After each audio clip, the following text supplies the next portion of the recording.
을 7번에 걸쳐서 이야기를 했고요. 오늘은 우리가 7장 말씀을 좀 살펴보려고 합니다. 여러분 7장에는 몇 가지 이제 사건이 벌어집니다. 예수님과 바리새인들 간의 논쟁이 시작되는데요. 발단은 이런 것입니다. 예수님의 제자들이 손을 씻지 않고 무엇을 이렇게 먹었다는 것입니다. 부정한 손으로 먹었다. 여러분 우리가 볼 때 남 손 씻는 것까지 뭘 시비인가? 바리새인들이 남 손 씻는 것까지 시비를 걸 정도로 사실은 엄격했습니다. 당시에 유대인들은 손을 씻는 행위 자체를 거룩한 것으로 여겼습니다. 그리고 목욕을 하고 여기 보면 뒤에 이제 그릇을 닦고 하는 것들을 단지 이것이 그냥 위생의 문제로 보는 것이 아니라 하나님 앞에서 거룩함의 문제로 봤습니다. 왜냐하면 유대인들에게 있어서는 선민 사상이 분명했는데 자신들이 택함 받은 족속이라는 겁니다. 그리고 다른 사람들은 이방인이고 하나님으로부터 저주받은 자들이다. 그래서 다른 사람들과 접촉을 했을 때, 이방인들과 접촉했을 때 그것이 자기에게 불결할 뿐 아니라 민족적으로도 죄를 짓게 된다. 이렇게 인식을 하고 있었습니다. 그래서 밖에 나가서 사회생활을 하고 일상생활을 하고 오면 집에 오면 꼭 손을 씻는 것입니다. 물론 사막지역이기 때문에 위생적인 문제도 있었지만 이방인에 대한 접촉을 금하는 이런 문제도 있었습니다. 특히 시장 같은 데 가서 물건을 산 다음에는 시장에 나와 있는 많은 물건들 중에 이방 신에게 제사드렸던 물건들이 통용이 됐습니다. 혹시 내가 그것을 부지불식간에 만졌을까 먹었을까 이런 걸 염려하면서 와서 또 몸을 씻고 또 그릇을 닦고 굉장히 철저하게 그렇게 일을 했습니다. 왜 그렇게 했습니까? 하나님 앞에 자신들의 믿음을 더 경건하고 거룩하게 하기 위한 또 구별되게 하기 위한 그런 모습이었습니다. 처음부터 나쁜 것이 아니었고 그것은 잘하려고 하는 내용들이었습니다. 그렇게 처음에는 어떻게 하면 우리가 하나님을 더 잘 섬길까? 어떻게 하면 하나님의 말씀을 더 잘 따를까? 그것을 고민하던 사람들이 내용에 내용을 더하고 그렇게 해서 나중에 미시나라고 하는 굉장히 많은 내용들을 아주 꼼꼼하게 적은 그런 것들이 있었습니다. 하나님의 율법을 예를 들어 안식일을 거룩하게 지켜라. 그러면 안식일을 거룩하게 지키기 위해서는 어떻게 해야 되냐. 이방인에게 접촉하지 말아라. 그러면 어떻게 해야 되냐. 이런 것들을 아주 자세하게 기록했습니다. 그리고 그것은 원래는 하나님을 잘 섬기고자 하는 것이었고 하나님의 뜻을 다 쫓고자 하는 것이었습니다. 그런데 나중에 이것이 일종의 기준이 됩니다. 다른 사람을 판단하는 기준이 됩니다. 심지어는 그것이 그 사람의 신앙에 있고 없고를 판단했고 나중에 더 가서는 벌을 주는 그 공동체 안에서 누구를 내어 쫓고 누구는 태형에 처하고 누구는 감옥에 갇히고 이런 정도의 심각한 기준이 되어버린 것입니다. 그런 가운데에서 바리새인들이 예수님의 제자들에게 이야기합니다. 당신의 제자들은 왜 손 씻지 않습니까? 왜 목욕하지 않습니까? 왜 그렇게 예의도 없고 질서도 없고 하나님 말씀 앞에서 그렇게 경거망동합니까? 또 심지어는 하나님을 참남하게 또 신성모독합니까? 이런 것들로 문제 제기를 하는 것입니다. 여러분 크게 잘못된 지적이 아닙니다. 당시에는 당연한 이야기였고 제자들이 당연히 회개하고 돌이켜야 될 문제였습니다. 이런 문제에 대해서 예수님이 대답을 하십니다. 6절에 보니까 예수님은 이사야의 말씀을 가지고 이야기를 합니다.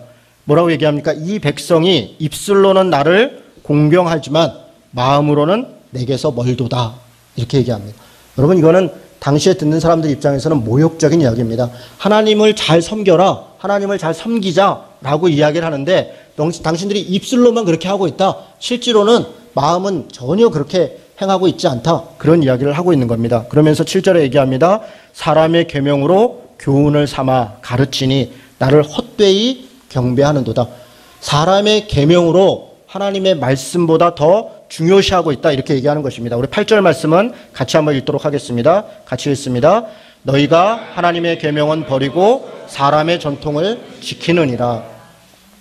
당시의 장로들, 바리새인들 혹은 사두개인들, 서기관들 이런 지도자들이 하나님의 말씀을 어기고자 한 것은 아니었습니다. 그리고 그들이 만들었던 것이 그들이 만들었다고 해서 그들의 전통도 아니었습니다. 그것은 공동체의 전통이었고 공동체가 지키려고 했던 그런 것이었습니다. 그런데 예수님은 거기에 대해서 단호하게 얘기합니다. 그것은 사람의 전통이다.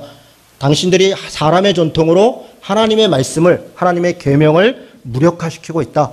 이렇게 이야기합니다. 여러분 그러면서 예를 하나 듭니다. 예를 어떤 예를 드냐면 모세의 율법에 보니까 부모를 공경하라고 했다. 또 아버지나 어머니를 모욕하지 않도록 했다. 그래서 만약에 부모를 모욕하는 자가 있으면 죽임을 당할 것을 죽임으로 다스려라. 이렇게 할 정도로 부모를 공경해야 된다라는 얘기를 했다. 이렇게 이야기를 합니다. 그런데 너희들은 어떻게 했냐면 고르반하면 그 다음에는 부모를 공경하는 것에 대해서 다 모른 척했다. 여러분 이게 무슨 얘기입니까? 고르반이라고 하는 단어는 원래 하나님께 드리다 이런 뜻입니다. 하나님께 드리다. 고르반이. 그래서 레위기에 보면 무슨 제물과 예물을 하나님께 드렸다라고 할 때 그 제물이라고 하는 단어가 나중에 고르반이 됩니다. 그러니까 하나님께 드리면 그것은 하나님의 것이 되는 것입니다. 그래서 인간이 더 이상 관여할 수가 없고 하나님께 드린 것, 그러니까 참여할 수 없는 그런 것이 고르반입니다. 그래서 자신의 것을 마음을 다해서 드린 것이죠.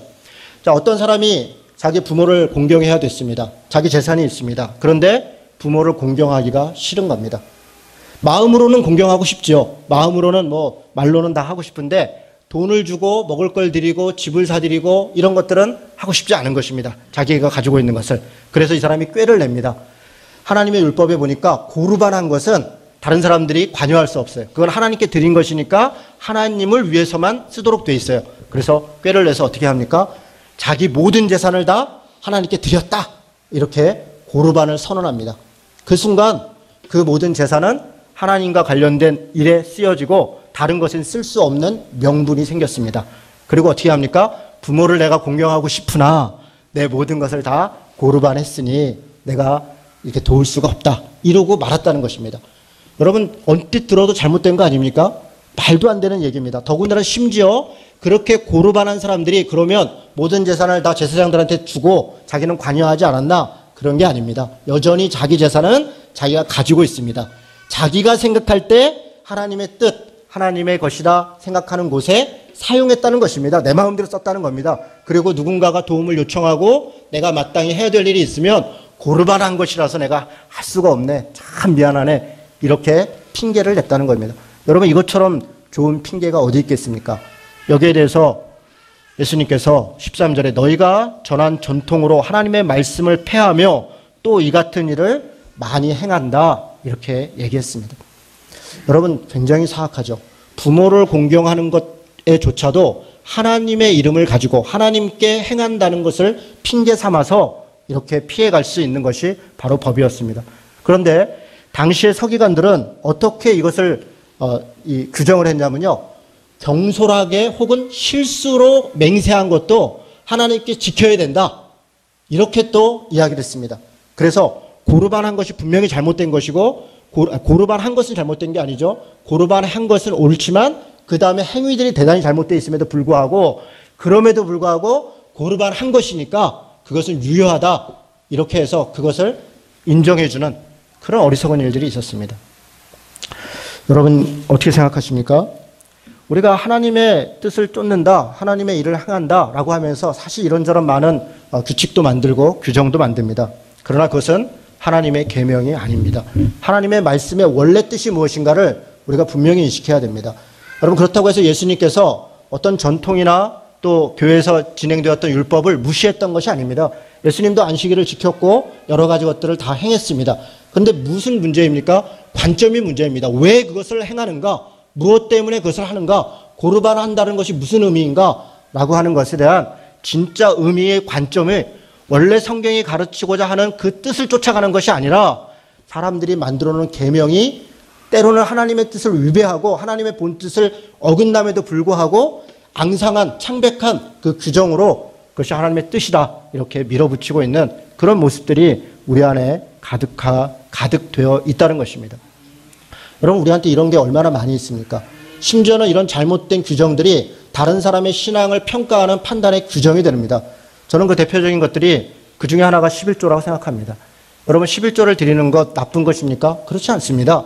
11조 아니라 11조보다 더한 것을 우리가 드릴 수 있으면 좋은 것이고 그것을 사용하는 교회나 또 관리하는 사람들은 정직하게 바르게 하나님의 복음을 위하여 하나님 나라를 위하여 사용한다면 그것은 대단히 중요한 것이고 당연한 어찌 보면 교인들에게 있어서 중요한 의무일 것입니다. 그러나 문제는 무엇입니까? 그 11조가 우리 신앙의 기준이 되는 것입니다. 여러분 예전에 제가 다녔던 교회는요. 입구에 이렇게 헌금함 틀이 있습니다. 거기에 이렇게 개인들 다 이렇게 11조 봉투가 다 있어요. 근데 이렇게 개인 봉투는 이렇게 잠가 놓지를 않았어요. 그러니까 개인 봉투는 개인만 보도록 돼 있어야 되잖아요. 상식적으로면. 거기다 왜 그렇게 놨냐면 좀 편리를 위해서 놓은 것이죠. 원래 갖고 다니면 되는데 갖고 다니다 보면 해지니까 이렇게 헤어지고 그러니까 또 낸 다음에 또 재정 담당자가 다 정리한 다음에 도로 갖다 꽂아 놓으면 있는 것이죠. 처음에는 다 좋은 의미로 시작을 했는데 나중에는 어떻게 됩니까? 그것을 평일 낮에 와서 다른 사람 걸 이렇게 보는 거예요. 아무개 집사가 말은 많은데 11조는 했나? 여러분 그런 것이 기준이 됩니다. 다른 사람을 판단하는 기준이 되는 것입니다. 11조도 안 하는 것이 심지어는 11조를 하고 안 하고가 직분을 받는 기준이 되는 겁니다. 최근에 제가 아는 분은 안수 집사에서 장로 직분을 받아야 되는데 그 교회에서 5년 동안 11조를 낸 것의 80%를 넘게 내야 장로가 될 수 있다. 이렇게 규정을 했답니다. 그래서 본인이 이제 탈락을 하게 된 거예요. 근데 이분은 뭐 얘기를 들어보니까 그분은 뭐 개인적으로 11조라고 무명으로 했더라고요. 그것을 이렇게 기록하지 않고. 근데 그것을 말하는 것도 구차하고 뭐 이야기하기도 참 민망하고 뭐 여러 가지로 복잡하더라고요. 여러분 어떤 경우에 잘하자고 한 것들이 사람을 평가하고 판단하는 기준이 되고 있다 그러면 왜 그것을 만들었는가를 다시 돌아볼 필요가 있습니다. 그것을 왜 만들었습니까? 그것을 왜 만들었는가를 돌아봐야지 그 규정 자체가 사람을 불편하게 하고 부담스럽게 하고 그리고 본질을 훼손한다면 그것은 옳은 것이 아닙니다. 그런 것들이 우리 안에 참 너무나 많이 있습니다. 사람과의 관계도 마찬가지입니다. 여러분 우리 신앙생활하는 삶의 자세는 어떻습니까? 여러분 교회에서 보면 너무나 좋은 신앙인인 거예요. 그런데 내 남편에게 내 아내에게는 어떤 사람인가? 그것이 중요한 것입니다. 우리가 왜 신앙생활을 합니까? 그것은 신앙생활을 하는 목적은 하나님을 섬기는 목적은 이 땅 가운데 살아갈 때 살아가는 사람들 가운데 하나님의 백성으로 살도록 하는 것이 우리의 목적입니다. 우리가 그 자체로 그것으로 완성된 것이 아니라 교회를 와서 우리가 신앙생활하고 서로 격려하고 위로하고 기도하는 것은 내 가정에서 내가 어떤 사람으로 살 것이냐, 내가 직장에서 어떤 사람으로 살 것이냐, 이 세상 가운데서 어떤 사람을 살 것이냐, 사실은 그것을 위해 있는 것입니다. 여러분 제가 여러 번 말씀드렸습니다. 가정과 직장 중에 무엇이 더 중요한가? 둘 다 중요하죠. 그러나 둘 중에 정말 선택해야 되는 상황이 온다면 가정을 선택해야 됩니다. 왜 그렇습니까? 직장은 가정을 위해 있는 것입니다. 가정을 부양하고 가족을 책임지고 또 가족으로서 우리가 살아가기 위해서 직장 생활을 하는 것입니다. 직장 생활을 하는 것이 목적이 아니라 가정을 세우는 것이 목적인 것입니다. 목적을 쫓아가야지 우리가 어떤 것 때문에 가서는 안 되겠다. 물론 극단적인 얘기입니다. 가정과 직장 중에 그러나 뭔가를 선택해야 된다면 당연히 가정을 선택해야 된다. 이렇게 여러 번 말씀드렸습니다. 그러면 직장과 교회가 충돌하면 어떻게 되겠습니까? 여러분 그 직장이 불의한 직장이고 내게 죄악을 요구하고 있고 그 하는 일 자체가 나쁜 일이 아니라면 저는 직장을 선택해야 된다. 그렇게 말씀드리겠습니다. 왜 그렇습니까? 교회가 존재하는 이유는 가정과 직장에서 우리가 그리스도인으로서 어떻게 살아가는가를 위해서 존재하는 것입니다. 교회에 모이는 그 자체가 목적인 것이 아니라 교회에서 우리가 모여서 예배하고 서로 교제하고 기도하고 격려함을 통해서 우리의 삶의 자리에서 그리스도인으로서 어떻게 살아가는가 거기에 목적이 있는 것입니다. 건강한 교회는 결국은 교회라고 하는 것은 건물이 아니고 제도가 아니면 우리 사람들이라고 한다면 교회의 건강성의 척도는 신자들 각자 한 사람 한 사람이 삶의 자리에서 어떻게 살아가는가 그것이 기준인 것입니다. 좋은 목사의 기준은 교회에서 설교를 얼마나 잘하나 목사로서 신방을 얼마나 잘하나 거기에만 있는 것이 아니라 목사로서 제 삶의 자리에서 어떻게 살아가고 있는가 거기에 기준이 있는 것과 마찬가지입니다. 성도들의 일상의 삶의 자리를 위해서 교회가 존재하고 하나님께서 이웃을 사랑하는 것이 곧 하나님을 사랑하는 것이다 말씀하신 의미가 거기에 있습니다. 우리가 주일날 와서 기도했다, 주일날 와서 예배드렸다, 그거 하나로 우리가 하나님께 할 걸 다 했다, 그리고 모든 것을 잃어버리고 산다면 사실 우리가 이 모습과 다를 바가 없는 것입니다. 우리가 하나님을 따른다는 것은 주일날 와서 예배 한번 드리는 것이 아니라 우리 삶의 자리가 하나님과 예배하는 자리가 돼야 된다, 그렇게 이야기하는 겁니다. 그래서 로마서 12장은 우리 삶이 예배가 돼야 된다. 너희들의 영적 예배가 돼야 된다. 그래서 하나님의 선하시고 기뻐하시고 온전하신 뜻을 분별하며 사는 것, 그것이 하나님께 드리는 예배이다. 우리에게 그렇게 이야기하는 것입니다. 우리 신자들이 교회에 와서 어떤 모습인가, 물론 그것도 굉장히 중요합니다. 그것은 훈련이고 일종의 연습입니다. 그러나 실전은 어디입니까? 실전은 교회가 아니라 우리 삶의 자리입니다. 교회에 와서 다른 사람한테는 너무나 좋은 사람인 거예요. 정말 다른 사람한테 정말 잘하고 싹싹하고 정말 그렇게 좋은 사람이 없어요. 그런데 집에 가서 내 아내와 내 아이들, 내 남편과 내 부모에게는 내가 너같이 예수 믿으면 나는 안 믿는다. 그렇게 된다면 깊이 반성해야 됩니다. 그것은 우리가 고르반하고 있는 존재인 것입니다. 정말 중요한 게 어디입니까? 가정입니다. 가정에서 나 혼자 있을 때 그때 그리스도인으로서 나는 살고 있는가? 그것이 우리에게 중요한 기준이 되어야겠습니다. 사회적 아픔과 눈물 가운데 우리가 참여하는 이유도 바로 거기에 있습니다. 우리가 예수를 믿고 예수를 따른다는 것, 그것은 더 많이 더불어 함께하는 것이고 그런 삶을 살아가는 것이다. 그렇게 얘기합니다. 여러분, 그랬더니 무리들이 이야기합니다. 14절에 이들은 밖에서 들어오는 것이 더러운 것이다. 그래서 밖에 있는 것들을 깨끗하게 하면 된다. 이렇게 얘기했습니다. 그런데 예수님이 뭐라고 얘기합니까? 15절, 16절 같이 읽도록 하겠습니다. 읽습니다. 무엇이든지 밖에서 사람에게로 들어가는 것은 능히 사람을 더럽게 하지 못하되 사람 안에서 나오는 것이 사람을 더럽게 하는 것이니라. 여러분, 그렇죠? 그렇습니다. 여러분, 밖에서 들어가는 것, 그것이 우리를 어떻게 더럽게 하겠습니까? 더러운 것을 먹었다고 우리가 더러워지겠습니까? 저는 전혀 그렇지 않습니다. 어떤 경우에 우리가 성경을 해석할 때 너희는 하나님의 성전이다. 거룩한 전이니까 몸도 깨끗하게 해야 되고 나쁜 거, 우리 특히 뭐 술, 담배 하지 마라 이럴 때 그런 말씀을 많이 인용하죠. 우리는 하나님의 성전이니까 하나님의 성전에다가 막 연기 들이다 붓고 막 더러운 거 들이부으면 되겠냐? 물론 의미는 이해가 됩니다. 그렇죠. 우리가 몸에 좋지 않은 것, 또 먹으면 취하고 실수할 수 있는 것, 그걸 뭐 과하게 하고 그렇게 하는 게 좋지 않죠. 그러나 여러분, 우리 몸 안에 이렇게 들어가는 것이 정말 우리를 더럽게 하겠습니까? 그럼 그 얘기를 하는 것이 아니라 하나님은 성경을 우리에게 뭐라고 얘기를 하냐면 우리 안에서 밖으로 나오는 것들이 더러운 것이다. 그렇게 얘기합니다. 어떤 것들이 우리 안에서 나옵니까? 우리 안에서 이런 것들이 나온다는 겁니다. 속에서 마음에 나오는데 21절부터 보니까 악한 생각과 곧 음란과 도적질과 살인과, 여러분, 이런 것들은 밖으로부터 온 것이 아닙니다. 우리 안으로부터 온 것입니다. 우리가 음란한 생각을 하는 거, 우리가 도적질을 하는 것이고 우리 안에 악한 생각들이 나타나서 그렇게 죄악들을 행하는 것입니다. 간음과 탐욕과 악독과 속임과 음탕과 질투와 비방과 교만과 우매함이라 각종 나쁜 것들을 다 행하면서, 그러나 우리는 또 경건한 척하는 것이죠. 거룩한 척하는 것이죠. 그렇게 해서 우리 스스로 교회에 와서 예배하는 모습, 경건한 모습, 그것이 우리가 그리스도인으로서 우리 할 것을 다 했다라고 생각한다면 그것은 성경의 가르침이 아니라고 이야기하는 것입니다. 하나님의 말씀을 쫓을 것이냐, 사람의 계명을 쫓을 것이냐, 우리는 선택하며 살아가야 되는 것입니다. 여러분, 성경에 보면 자루나 우루나 치우치지 말라는 이야기가 2번 정도 나옵니다. 뭐 여러 번 나오는 것도 아닙니다. 자루나 우루나 치우치지 말라는 말을 우리는 대개 이렇게 생각합니다. 균형을 잡아야 된다. 뭐 이런 경우도 그러겠죠. 하나님의 말씀과 장로의 전통 중에서, 교회의 전통과 말씀의 가르침 중에서 이 중간을 택해야 되는 겁니까? 전혀 그렇지 않습니다. 여러분, 자루나 우루나 치우치지 말라는 성경 본문은 무엇을 얘기하냐면 균형적으로 이쪽 저쪽에 치우치지 말라 그런 얘기가 아니라 하나님의 말씀과 뜻을 쫓아서 가라. 그것을 행해라. 이 얘기가 본질입니다. 하나님의 뜻을 쫓아가라. 그런데 좌로나 우로나 어떤 곳에 치우쳐서 하나님의 말씀을 쫓아가지 못하는 일이 없도록 하라는 것. 하나님의 정의를 쫓고 그 말씀의 뜻을 쫓아가는 것, 그게 균형을 이룬다는 것입니다. 그게 하나님의 뜻을 쫓아간다는 것입니다. 좌로나 우로나 치우치지 말라는 것, 기계적 균형이 아닙니다.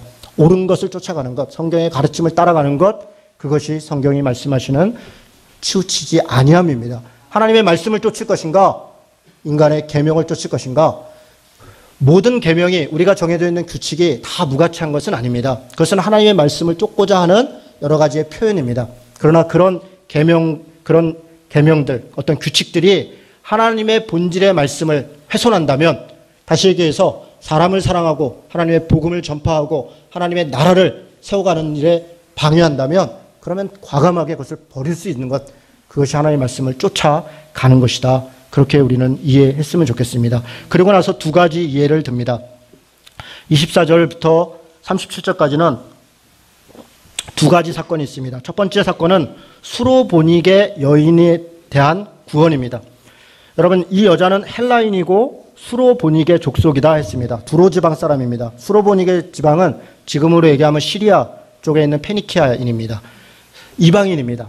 당시의 사람들은 이방인들에게 복음을 전하면 안 된다. 그들을 만나서도 안 된다. 심지어는 만나고 난 다음에는 손을 씻어야 된다. 이럴 정도로 그런 전통을 가지고 있었습니다. 그런데 예수님이 뭐라고 얘기합니까? 처음에 이 수로보니게 여인이 와서 나도 구원해 주십시오라고 얘기하니까 이 상에 이 자식들과 같이 걔가 같이 이렇게 상을 하는 것이 합당하지 않다. 그랬더니 수로보니게 여인이 뭐라고 얘기합니까? 개들도 상에서 떨어지는 걸 먹습니다. 얘기합니다. 예수님께서 그를 야박하게 내치기 위해서 하신 말씀이 아닙니다. 그의 믿음을 확인하는 것입니다. 그가 믿음을 고백합니다. 그랬더니 주께서 이야기합니다. 자녀로 먼저 주께서 그렇게 한 것과 그의 믿음을 구원해 주십니다. 그랬더니 그가 가서 그것들을 전했다. 그렇게 이야기합니다. 여러분, 이것은 장로의 전통과 하나님의 계명을 쫓은 것에 대한 예를 드는 것입니다. 이방인들을 당시에 장로의 전통을 통해서 하나님을 더 잘 섬긴다는 목적을 갖고 만나지도 않고 가지도 않았던 사람들, 그것이 일반적인 전통이었다면 예수님은 하나님의 말씀을 따라서 그들도 구원하는 것, 그것을 직접 보여줌을 통해서 하나님의 말씀을 따라가는 삶이 무엇인가 얘기하는 겁니다. 여러분, 이걸로 인해서 예수님은 사실 죽음의 위험까지 처할 수 있는 상황입니다. 당시에 자기 공동체에서 이방인을 고쳐주고 그들과 만난다 라고 하는 것은 단지 선행을 베풀었다. 저 사람은 좀 착한 사람이네. 그런 정도로 인식되는 것이 아니라 그런 행동 때문에 그는 그 공동체로부터 내어 쫓김을 당할 정도의 사람이 되는 것입니다. 여러분, 우리 지금 현 시대는 어떻겠습니까? 우리 시대에서 기독교인들에게서 가장 나쁜 사람들은 동성애자이고 그리고 공산당 빨갱이인 거 아닙니까? 만약에 빨갱이인데 동성애자다. 그러면 뭐 교회 그 사람하고는 뭐 만났다 이러면 신문에 나는 거죠. 이준호 목사가 공산당이랑 만나서 대화를 했대. 동성애자랑 무슨 얘기를 했대. 이건 뭐 난리가 나는 거겠죠. 제가 그 정도 인물은 아니지만 우리 교인들은 적어도 충격을 받겠죠. 그런데 그 사람을 왜 만났느냐가 중요한 것입니다. 왜 만났느냐가. 그 사람을 살리고자 하는 것이라면 그 사람이 동성애자가 됐든 빨갱이가 됐든 아니면 보수 꼴통이 됐든 만나는 것입니다. 만나서 그를 사랑을 나누는 것이고 그것이 성경의 가르침이라는 것입니다. 왜 우리가 그렇게 하지 못합니까? 두려우니까 하는 겁니다. 손해볼 걸 손해볼 게 두려운 것이고 누가 비난할 게 두려운 것이고 그것 때문에 우리가 손을 내밀지 못하는 것이고 같이 하지 못하는 것 아닙니까? 하나님의 말씀을 쫓아가는 것이 아니라 누군가의 시선과 그것에 체면에 매여 있다면 그것이 우리가 장로의 전통을 쫓는 것이다. 그렇게 이야기하는 것입니다. 31절부터는 귀 먹고 말 더듬는 사람을 고쳤다 이렇게 얘기했습니다. 여러분, 얼마나 좋은 일입니까? 말 더듬는 사람, 귀 먹은 사람, 장애를 가진 사람들을 고쳐줬다. 그러면 옆에 있는 사람들이 다 칭송하고 굉장히 훌륭한 일을 했다 이렇게 인식해야 되는 거 아닙니까? 그런데 천만의 말씀이에요. 당시에는요, 장애를 가진 사람도 죄 때문에 그런 것이다. 그래서 공동체 안에 못 있도록 있지 못하게 했습니다. 그래서 그 예루살렘에서부터 나가서 살도록 했습니다. 그들은 만나서는 안 되는 존재였습니다. 그들은 하나님으로부터 저주를 받은 존재였어요. 그런데 예수님께서 많은 사람들이 보는 곳에서 그를 고쳐주는 겁니다. 에바다 하는 것입니다. 에바다 하는 것입니다. 그리고 그를 고쳐주는 겁니다. 여러분, 회당장 야이로의 딸만 고쳐준 게 아닙니다. 예수님께서 회당장 야이로의 딸도 무시한 게 아닙니다. 권력이 있고 힘이 있는 사람들도 예수님 앞에 나와서 그의 도움을 구하면 예수님께서 기꺼이 가는 것입니다. 어떤 사람들이 비난할 수 있습니다. 아니, 예수님은 거리의 사람이라고 그랬는데 어떻게 저렇게 힘 있고 돈 있는 사람한테 가서 그 딸을 고쳐줄 수가 있는가? 고쳐주는 것입니다. 누구라도 와서 하나님 앞에 그 뜻을 쫓고자 하면 고쳐주는 것입니다. 그 비난을 두려워하지 않는 것입니다. 장애를 가진 사람들이 도움을 요청하면 돕는 것입니다. 다른 사람들이 네가 어떻게 이렇게 할 수 있는가? 그 비난을 두려워하는 것이 아니라 기꺼이 그 자리에 나아가서 그 손을 잡아주는 것, 그것이 예수님입니다. 하나님의 말씀을 쫓을 것인가? 인간의 전통을 따를 것인가? 어떻게 해야 되는 것입니까? 장애가 있는 사람들 앞에서, 이방인 있는 사람들 앞에서 균형을 지킨답시고 모른 척하고 마치 사마리아 여리고로 내려가는 곳에 강도 만난 사람 옆을 지나갔던 제사장과 레위인들처럼 그냥 이렇게 슬금슬금 옆으로 지나가는 것이, 그것이 균형을 지키는 것입니까? 그게 우리 안에 온전한 신앙을 지키는 것이겠습니까? 아니, 그렇지 않습니다. 하나님의 말씀을 쫓아가는 것입니다. 손해를 감수하고 옳다 말하는 것을 행하는 것입니다. 그것이 예수님이 우리에게 말씀하시는 것이고 우리가 제자된 자로서 마땅히 따라가야 되는 것이다. 그렇게 이야기하는 것입니다. 전통을 무시하자, 그것이 아니죠. 어떤 관점으로 그 전통을 지키는가, 바로 거기에 있습니다. 여러분, 우리 교회도 마찬가지입니다. 우리 교회에 규약이 있습니다. 규약을 당연히 지켜야죠. 그것은 우리 교인들이 다 함께 정한 것입니다. 목사도 당연히 규약을 지켜야 됩니다. 우리 교회의 기준은 규약입니다. 규약에서 정한 비전, 또 우리 가치, 또 그 절차, 그 내용들, 그것이 규정입니다. 목사가 목회를 잘했는가? 규약이 규정입니다. 규약에 따라서 있는 내용들을 잘 수행했는가? 장로와 집사가 자기 직분을 잘했는가? 각각의 운영위원 팀장들이 역할을 잘했는가? 규약이 규정입니다.